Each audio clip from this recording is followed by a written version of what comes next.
একমাত্র সন্তান ছাড়া, ওই ব্যক্তি ছাড়া কেউ বলতে পারে না বেরাদার মা কার নাম। মা শব্দটা এমনই একটা মোহাম্মদ মধুর বাণী, এমনই একটা মায়ের জিনিস যে আল্লাহ নবী সরকারে মদিনা সাল্লাল্লাহু আলাইহি সাল্লাম বলছেন যে যার মা চলে গেছে, দেখবেন মা একটা এমনই জিনিস, ছেলের সাথে হয়তো বইয়ের কারণে মায়ের সম্পর্ক নাই, যদি ছেলে বিপদে পড়ে মা কিন্তু পাড়ার লোককে দিয়ে তাকে উদ্ধার করা, এর নাম মা। আপনি বাইরে গেছেন পরীক্ষা দিতে বা কর্ম করতে, এটা সবারই জন্য বলছে, আপনি কাজ করতে গিয়েছেন, তখন দেখবেন মা দিন গুনছে আমার বেটা অমুক তারিখে আসবে। এখনকার যুগে তো বুঝলেন আপনার কি আছে, দামি দামি লাইট আছে, মোবাইল আছে, হেনা তেনা আছে। তখনকার যুগে হ্যারিকেন ছিল, এনারা দেখবেন, যেটা আমরা মাস্টার মশাইরা দেখবেন, আপনারা মুরব্বীরা দেখবেন, আমরা ওইসব দেখিনি। তো মা কি করবেন, যখন দেখবেন যে ছেলে আসছে, তখন হয়তো তিনার নিজের স্বামীকে বলবেন, ও আমার আব্দুল্লাহ আব্বা মনে হয় ঘুষ করে আসতে 9টার সময় 8টার সময় ট্রেনটা চলে গেল, দেখো মনে হয় আমার ছেলে হয়তো রিক্সা ভ্যানে আসছে, অন্ধকারে রাত, চলো না তুমি আর আমি কিংবা তুমি যাও হ্যারিকেনটা নিয়ে আমার ছেলেটাকে পট্টায় লাগিয়ে মা। কিন্তু যে বিবির জন্য আপনি মাকে বিভাগ করলেন, যে বিবির জন্য আপনি মাকে অন্ন দিতে মানা করলেন, যে বিবির জন্য মাকে আপনি পালা করে নিলেন 4 ভাই মিলে, যে বিবির জন্য মায়ে একবার করে বছরে এক ভাই মিলেন কাপড় দিলেন, সামনে ভাই আরেক বছর দিয়ে এই পালা করে নিলেন। বড় লক্ষ্য করুন বেলাকার, যখন আপনি আমি ছোট ছিলাম, মায়ের সংসারে যখন অভাব ছিল, ওই সময় মা বাবা ছিঁড়া কাপড় পরে ঈদ মানিয়েছে, খুশি মানিয়েছে, বাবা পুরানো লুঙ্গি পরে পরিষ্কার করে ঈদ মানিয়েছে, কিন্তু ওই ছেলের মুখে হাসি দেওয়ার জন্য পিতা মাতা ধাপ দেওয়া করে ছেলেকে নতুন লেবাস পরিয়েছে। এর নাম মা, এর নাম বাবা। আজকে আমরা মা বাবা কি পেয়ে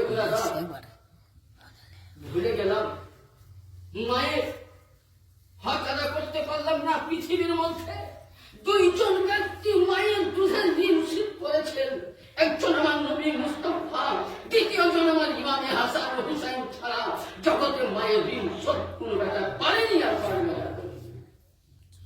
ফেরাদা ওই মা সন্তানকে বাবা করলো কি আগে নিয়ে আসলো, বাড়িতে এসে দেখবেন সন্তান ডাক দেয় মা, মা বলে আমার মনটা ভরে গেল, জোরে বলুন সুবহানাল্লাহ। মায়ের মনটা ভরে গেল।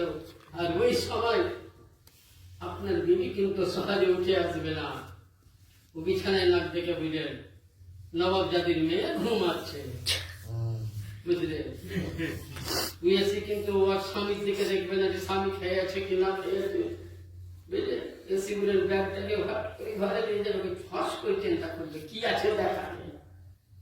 যদি বুঝলেন পছন্দের জিনিস থাকে তো স্বামী ভালো, আর যদি না থাকে কিছু করবে না, সকালবেলায় ঘরের দরজা লাগে না সকাল মাথা বিবিতে। তার জন্য নবী বলতেছেন বলে উম্মতে মুহাম্মাদি তোদের জন্য গরিবদের জন্য হজ ফরজ নয়, বলছে তোরা হজ চাইতে বড় সওয়াব পাবি, জন্য বলুন সুবহানাল্লাহ।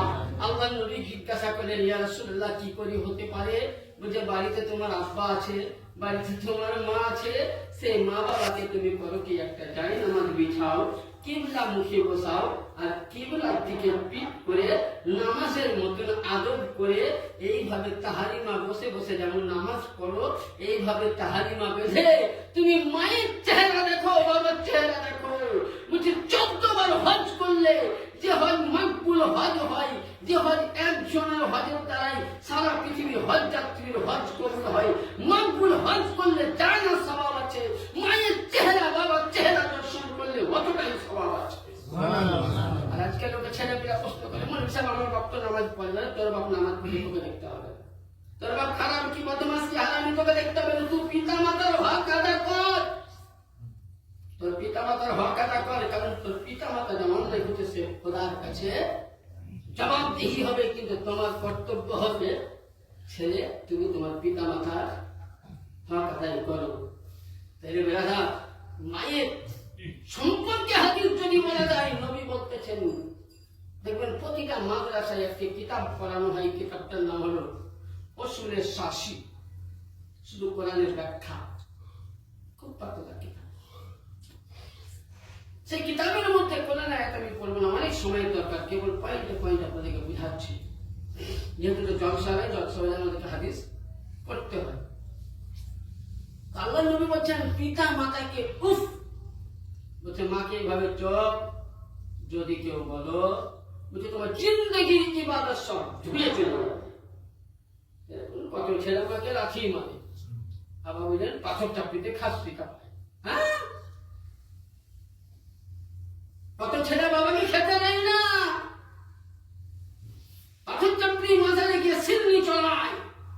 হয়তো অনেকে মনীষা দেবন্দী হলো নাকি, আমার কথাগুলো খুব খারাপ শুনতে লাগবে, কিন্তু বাস্তবকে আমি তুলে ধরছি আজকে। আমি মানা করছি না, হলির দরবারে যান, বুজুর্গানের দরবারে যান। নবী বলছেন পিতা মাতা হলো জন্মদাতা পীর, আর আল্লাহর বাড়ি হলো রাহা দেখানে ওয়ালা পীর। তুমি আগে পিতা মাতাকে রাজি করো। তোমার মা খেতে পাই না, তাকে খাবার দাও। নবী বলছেন যেমন তুমি ছোট্ট ছিলে, ওই সময় মা মুখের মধ্যে চিবিয়ে চিবিয়ে তোমাকে অন্ন দিয়েছে। নবী বলতেছেন তোমার যখন মা বুড়িয়ে যাবে, পিতা বুড়িয়ে যাবে, দুইজনকে দুই পাশে বসাও, কোলে বসাও, তোমার মুখ দিয়ে খাবারকে চিবিয়ে চিবিয়ে মায়ের মুখে ভরে দাও। আর নবী পাক বলছেন মা কোন জিনিস, ছোট্ট করে একবার দরুদ পড়ি ইনশাআল্লাহ। মা সবাই আল্লাহুম্মা সাল্লি আলা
বিশ্বে হাফি। এই ঘটনাটা বিভিন্ন আল্লাহর ওলি নিয়ে আলোচনা আছে। জুনাইদ বাগদাদকে নিয়ে আছে, বাইতুল বুস্তামিকে নিয়ে আছে। বিশ্বে হাফি এটা বাসরা শহর, যেখানে হযরতে রাবিয়া বাসারি রাহমাতুল্লাহ আলাইহা যিনি আল্লাহর ওলির কামেরা ছিলেন। মেয়েদের মধ্যে উনি ছিলেন একজন আল্লাহর ওলি। কত বড় আল্লাহর ওলি ছিলেন রাবিয়া বাসারি। উনি যখন জীবনে উনি বিয়ে করেননি, তো উনি যখন হজ করতে যাচ্ছেন, তো তখন তো সব উটের উপরে যেত বোম্বাই থেকে, মানে পানি জাহাজে নেমে আরো থেকে সব উটের উপরে উনি হজে যাচ্ছেন। তো ওই সময় বাসরা শহর থেকে কিছুক্ষণ গেছে 2-4 কিলোমিটার দূরে একটা জঙ্গলে বুঝলেন, ওনার যে গাধা বা ঘোড়ার উপরে সামান ছিল, সঙ্গে সঙ্গে কোনো কারণবশত ঘোড়াটা মারা গেল। রাবিয়া বাসারি বলছেন আমি হজ করতে যাব, এত সামান নিয়ে যাবো কিসে? ঘোড়া পাওয়া যেত না, এখন তো ফোন করলে গাড়ি, টাটা সুমো, ফাটা সুমো, টোটো, ভোটো, সোটো, ঘোটো সবই আসছে, এখন তো আসবে না। তো আল্লাহ বলছে রাবিয়া বাসারি বস, তোকে মক্কা আসতে হবে, আমি তোকে ওইখানেই হজ করিয়ে দেবো। ঘটনাটা আমি কেন বলছি আপনি বুঝতে পারবেন। তো এরা রাবিয়া বাসারি বসে আছেন, আর ওই জামানার বিখ্যাত ওলিয়ে কামিল মুর্শিদ জুনাইদ বাগদাদি রহমাতুল্লাহ আলাইহি, তিনি বাগদাদ শরীফ থেকে মক্কা মুআজ্জামা মানে বাগদাদ থেকে মক্কা হলো 600 কিলোমিটারের রাস্তা। কত কিলোমিটার? 600। আর মদিনা থেকে মক্কা হলো 300 মাইলের রাস্তা। তো ওই সময় জুনাইদ বাগদাদি নিয়ত করেছিল আমি পায়ে হেঁটে, যেমন কিছুদিন আগে সিহাব চত্বর গেল কেরালা, ওইরকম উনি অনেকটা হেঁটে গেলেন 600 কিলোমিটার হেঁটে আসছেন। তো উনি এসে দেখছেন যে যেখানে কাবা ছিল সেই জায়গাতে কাবায় কিন্তু না। আচ্ছা বলেন, মসজিদে নামাজ পড়তে গেলাম যদি মসজিদ না দেখতে পাই তো কেমন লাগবে না? ভাঙা নাই, কিছু নাই, ফোটা নাই, মসজিদই বানায় ওই জায়গায় ফজরের নামাজ পড়লাম, জোহরের মসজিদ নাই। হযরত জুনাইদ বাগদাদি বলছে আল্লাহর কাছে 2 রাকাত নফল পড়ে আল্লাহ রাস্তা ভুল করলাম। বলছে না নাই, তুমি কাবা কই? তো বলছে কাবার মেহমানকে আনতে গিয়েছে। বলেন সুবহানাল্লাহ। বলে কে মেহমান? বলছে জুনাইদ তোমার চাইতে একজন বড় আমার আল্লাহর বান্দা হচ্ছে, আমার কেউই কাজ করছে। কোথায়? বাসরা শহর। উনি আবার বাসরা শিখলেন। তো দেখছেন জুনাইদ বাগদাদি যে কাবা বাইতুল্লাহ বাসরা শহরে 2-4 কিলোমিটার পাশে একটি জঙ্গলের মধ্যে কাবা স্তম্ভ ভাবে দাঁড়িয়ে, আর হযরত রাবিয়া বাসারির সঙ্গে যত হজ যাত্রী ছিল প্রত্যেকে কাবা বাইতুল্লাহ তওয়াফ করে হাত আদা করে নিলেন। সুবহানাল্লাহ। জুনাইদ বাগদাদি জিজ্ঞাসা করছে, বোন রাবিয়া তুমি এত বড় মর্যাদা কোথা থেকে পেলে? কি তুমি কি এমন নেক কাজ করেছো? রাবিয়া বলতেছে ভাই রে জুনাইদ বাগদাদি আমার নাম রাবিয়া, রাবিয়া মানে 4, আমার বোন ছিল 4টে, আমি ছিলাম ছোট। তো আমার মা নাম রেখেছিল সব করে রাবিয়া বাসারি, আমি বাসরা শহরে। তো উনি বলছেন জুনাইদ বাগদাদি বলে হুজুর আমার মধ্যে নেকি কিছুই ছিল না, কিন্তু আমার মা যতদিন হায়াতে ছিলেন, মা যখন বৃদ্ধা হয়ে গেলেন তখন থেকে মায়ের সেবা করে করে মা আমার দুনিয়া ছেড়ে যাওয়ার পর দোয়া করে বলেছিলেন আল্লাহ যদি পৃথিবীর মধ্যে কাউকে তুমি হজ করাও তো রাবিয়া বাসারিকে মেহমান স্বরূপ হজ করাই। সুবহানাল্লাহ। কার দোয়া? মায়ের দোয়া। মায়ের দোয়া গেল। রাবিয়া বাসারি এত বড় আল্লাহর ওলি কামিলা ছিলেন, আল্লাহ এত পাওয়ার দিয়েছিলেন, আল্লাহ ক্ষমতা দিয়েছিলেন যে উনি শূন্যভাবে জায়নামাজ বিছিয়ে উনি নামাজ পড়তেন, পানিতে উনি দাঁড়িয়ে নামাজ পড়তেন। এরা ইতিহাস খুলবে পাবে। রাবিয়া বাসারি সমুদ্রে পানিতে দাঁড়িয়ে নামাজ পড়েছেন, রাবিয়া বাসারি আসমান জমিনে শূন্যভাবে দাঁড়িয়ে নামাজ পড়েছেন, কিন্তু ওনার কিসের দোয়া? মা। তো হযরতে বাসরা শহরের হযরতে সাইয়্যিদিনা বায়াজিদ বুস্তামি রাহমাতুল্লাহ আলাইহি ঘটনাটাই বুস্তাম শহরে তিনি আমির ছিলেন, কত বড় ওলি হয়েছিলেন। দেখুন ওলি কার নাম কোনখান থেকে পাওয়া যায়। প্রতিটা আল্লাহর ওলি মায়ের খিদমত করেছে, কিন্তু করি না তো আমরা। তো হযরতে ওনার মা নাম ওনার ছেলে জুনাইদ বাগদাদি আল্লাহু আকবার নামাজ দাঁড়াতে যাবেন, উনি নিয়ত করে দেন যায় নামাজ বিছাচ্ছেন। মা বলছে বেটা জুনাইদ, বাইজিদ বুস্তামি বলে আম্মি জান বলুন। বলে বেটা রে পানির জন্য আমার জিহ্বাটা যেন শুকিয়ে গেছে, ভিতর থেকে এক গ্লাস পানি দাও। আমি নামাজে দাঁড়ালে বলতাম মা সামনে পানি আছে তুমি ঢেলে খাও, বলতাম না। আমি নামাজে দাঁড়াচ্ছি, কিন্তু একজন আল্লাহর ওলি নামাজকে কি করলেন? তার করলেন, বন্ধ করলেন। উনি জানতেন যে নামাজ কাজা হলে আদা করা যাবে, কিন্তু মায়ের মোহাব্বত কাজা হলে আদা হবে। হযরতে রাবিয়া হযরতে জুনাইদ বাইজিদ বুস্তামি রাহমাতুল্লাহ আলাইহি উনি করলেন কি? উনি ঘরে গেলেন, মুস্কি যে বা ঘাড়াতে পানি দেখছেন তো না, ওই সময় উনি সঙ্গে সঙ্গে বাইরে, আমাদের এখন তো হাতের কাছে টুটিতে হাত দিলে ভুটি ভরা পানি আসবে, কিন্তু তখন তো সেই কুয়ো থেকে পানি আনতে হতো। উনি একটা পাত্রতে পানি আনতে গেলেন, তো দেখছেন মা বিছানায় কি করছে?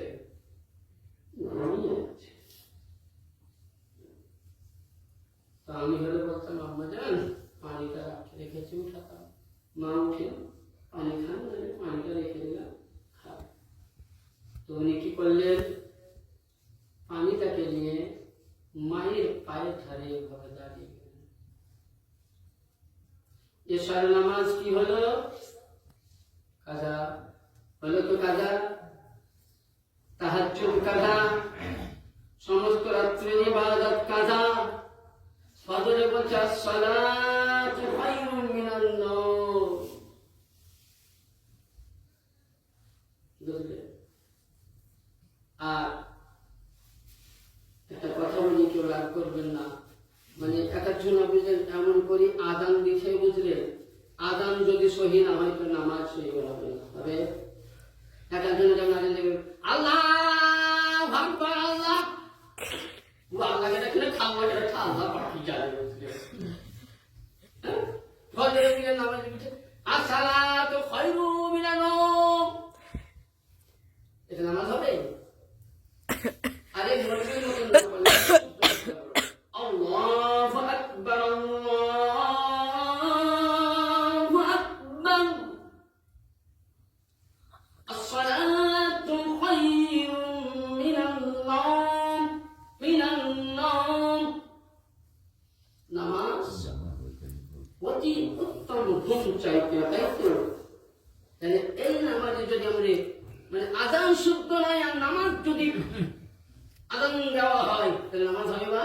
আমি কোন মসজিদকে বলছি না, প্রত্যেকেই বলবো, হয়তো ভাববেন আমার মসজিদ সাহেবরা ভালো বলবে ইমাম সাহেব আমাদেরকে পেলে গেছে না, এটা আমার কর্তব্য যেন আমরা আজানটা শুদ্ধ করতে পারি, ইমামদের মতন বলতে পারি, লফজ ভাষা এগুলো শুদ্ধ করতে হবে। আসুন ফজরের নামাজ কাজা হয়ে যায়, তাহাজ্জুদ কাজা, মসজিদে ফজর উঠা সালাতু খায়রুম মিনান নাওম। হে উম্মতে মুহাম্মাদি, হে উম্মতি উম্মতগণ, তোমাদের নামাজ হলো ঘুম।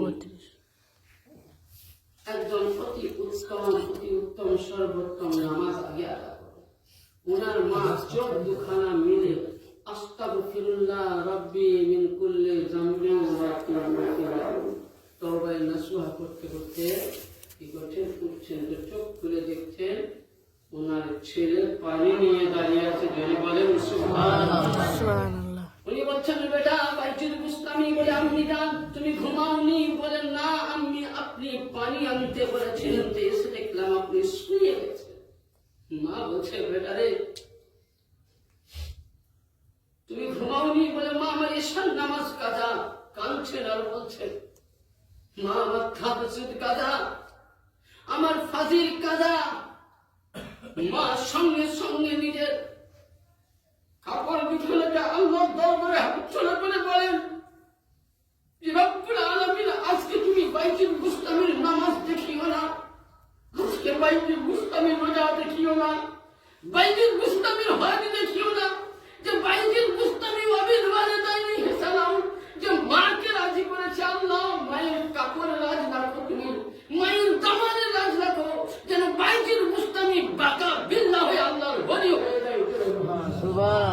মা দোয়া করলেন, সঙ্গে সঙ্গে বাইতুল মুস্তামি ফজরের নামাজ পড়লেন।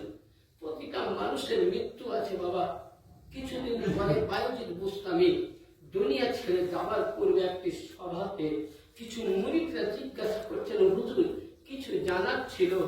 বাইতুল মুস্তামি বলছে বলো কি জানতে চাও? বলে হুজুর আপনি বলুন। হানাফি সাহেব তাকে বলে, বলছে যে পীর মুর্শিদ এবং মুরিদের মধ্যে মিল হয়ে যায়, পীরের সমস্ত কথা মুরিদ যখন মেনে নেয়, পীর আপনাকে কি আদর্শ দেয়? অনেকে বলে পীর সাহেবরা খারাপ দেয় না, যখন আপনি পীরের হাতে হাত দিয়ে, আর বুখারী শরীফের মধ্যে আছে পৃথিবীতে 4 জন আপনাকে বাপ বলে মানতে হবে, যতক্ষণ না 4 জনকে পিতা বলে মানবেন না ততক্ষণ আপনি মুসলমানই নন।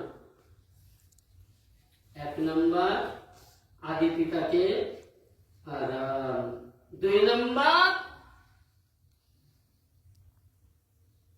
উম্মতে মুহাম্মাদির বাবা ইব্রাহিম, 3 নম্বর পিতা মাতা, 4 নম্বর যে আপনাকে নবীর রাস্তা দিল প্রিয় মুর্শিদ। এই 4 জনকে যতক্ষণ না আপনি 8 জন আছে হিসাবে, কিন্তু 4 জনের ফরজ বলা হয়েছে, 8 জনের সুন্নাত বলা হয়েছে। আর নবী বলছেন আর-রূহ জাসাদা, আর-রূহ জাসাদা ইমামুল আম্বিয়া, yani সমস্ত আম্বিয়াদের রূহ জগতের বাবা মুহাম্মদুর রাসূলুল্লাহ। আদম নবী বাপের বিনি বাপের তৈরি, কিন্তু আদম নবীর রূহুর বাবা কে? নবী। ঈসা নবীর বাপ ছিল না মা ছিল? এর রূহুর বাবা কে? নবী। তো আল্লাহ নবী বলছেন যখন কোনো পীরের হাতে, বুখারীতে আছে, মুরিদ হয়, তখন পীর সাহেব আপনাকে সর্বপ্রথম তওবা নাসুহা করা, আজ থেকে তওবা করলাম, জীবন আর নাই করব না। 2 নাম্বার, আমি 5 ওয়াক্তের নামাজ পড়ব। কোরআন বলছে আল্লাযীনা ইউবাইনাকুম ইন্নামা ইউবাইনাকুম ফাওকা ইয়াদুল্লাহ। ও নবী, যারা আপনার হাতে হাত দিয়া, যারা আপনার অনুসরণের হাতে হাত দিয়া বাইয়াত গ্রহণ করেছে, নবী স্বয়ং সে আল্লাহর হাতে হাত দিল। সূরা ফাতিহা 26 পারাতে 39 নম্বর আয়াতে। তো ওই সময় বাবা 5 ওয়াক্ত নামাজ পড়বে, আমরা বলি জি। মা বাপকে ভাত দিব জি, কিন্তু যতটা মুরিদ হয়ে সেই একটাও নামাজি নয়। তাহলে বলে পীরের হাতে হাত দিয়া মানে আল্লাহর হাতে হাত। তাহলে কার সঙ্গে গাদ্দারি করলাম? আল্লাহর সঙ্গে। আমাদের দোয়া কবুল হবে? হবে? আমাদের দোয়া পানি হয় না কেন? মৌলবি হোক, পাবলিক হোক, পীর সাহেব হোক, হাদিস হোক, সবকে নিয়ে করছি, কেন হয় না? বলতে চাইছিলাম ফানাফি শাইখ মানে যে পীর ও মুর্শিদের সঙ্গে মিল হয়ে গেল, পীরের সমস্ত কথা মানব। 2 নম্বর হচ্ছে ফানাফি রাসূল, বলছে যে রাসূলুল্লাহ পর্যন্ত পৌঁছিয়ে দিল। ফানাফিল্লাহ, যে আল্লাহ পাক নবীকে ভালোবাসলো, নবীর আওলাদকে ভালোবাসলো, নবীর পরিবারকে ভালোবাসলো, আহলে বাইত পাককে ভালোবাসলো, গাউসে খাজাকে ভালোবাসলো, আল্লাহর ওলিকে ভালোবাসলো। গৌসে শাহী পাক থেকে নিয়ে মওলা পাক অব্দি আমার প্রিয় মুর্শিদ পাক, আহলে বাইত পাক, আলী রাসূলকে যারাই ভালোবাসলো, তারা আল্লাহ হয়ে গেল। আর কি বাকা বিল্লাহ বলছে, এটার মানে আমি তোমাদেরকে বলবো না, আমার জায়গাটা যে পড়াবে তার কাছে জেনে নিন।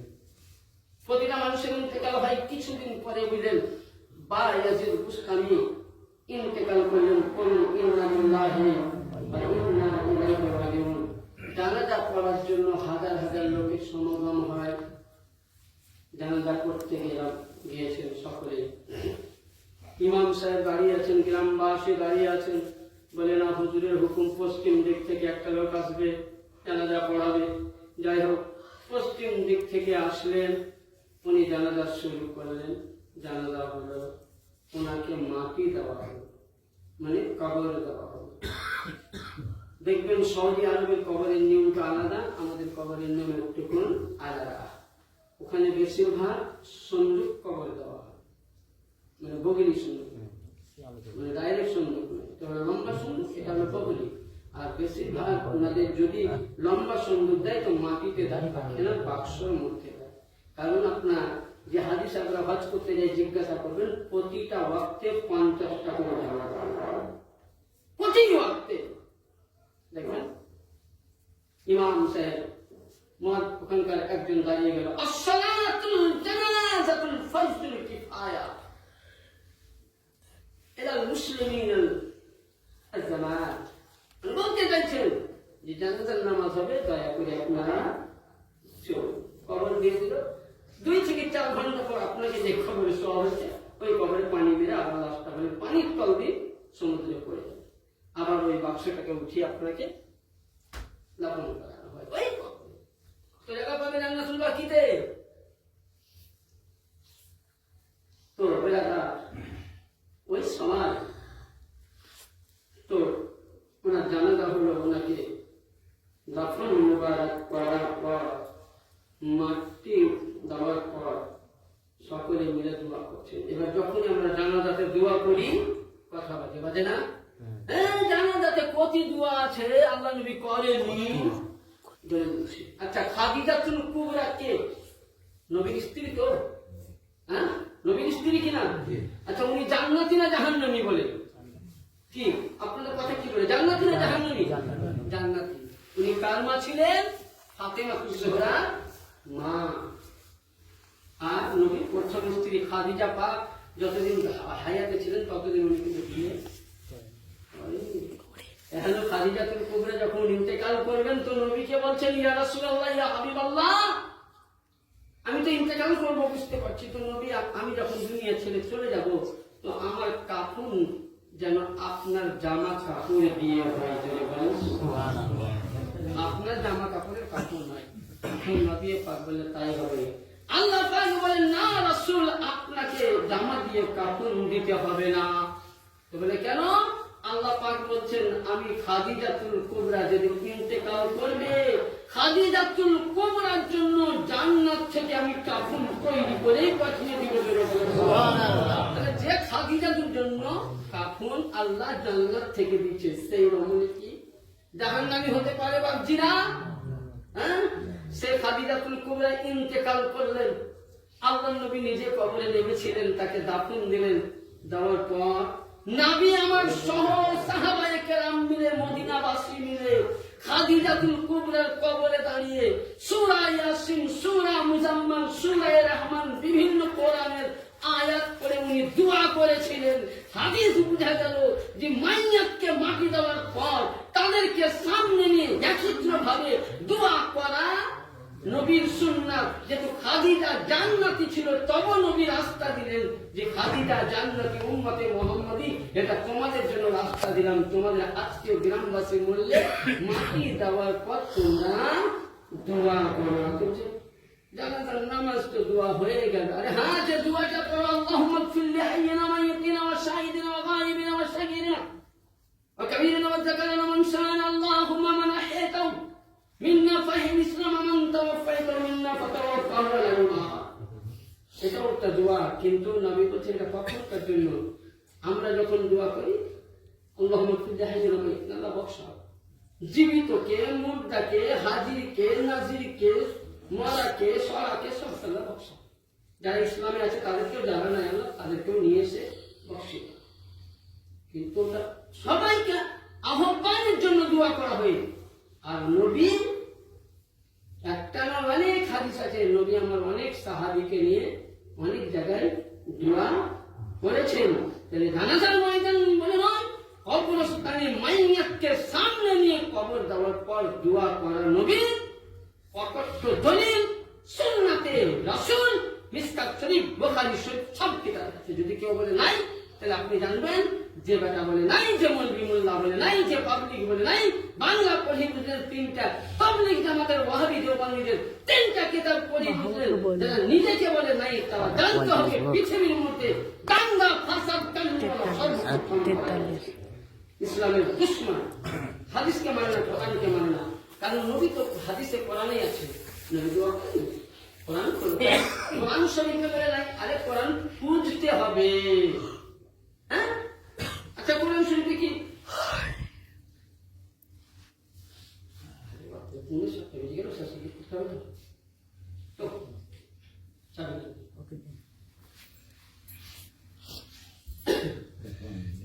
কোরআন শরীফ বুঝতে হবে। আচ্ছা বলেন তো, কোরআন শরীফে তো নামাজ পড়তে বলা হয়েছে, ওয়াকিমুস সালাত পড়তে বলা হয়েছে কি? হ্যাঁ, পড়ার মানে কি? ইকরা মানে পড়ো। কোরআনে লেখা আছে আকিমুস সালাত ইকরা, ইয়াও তো লেখা না। আকিমুস সালাত ইজলাসা লেখা আছে কি? লেখা আকিমুস সালাত মানে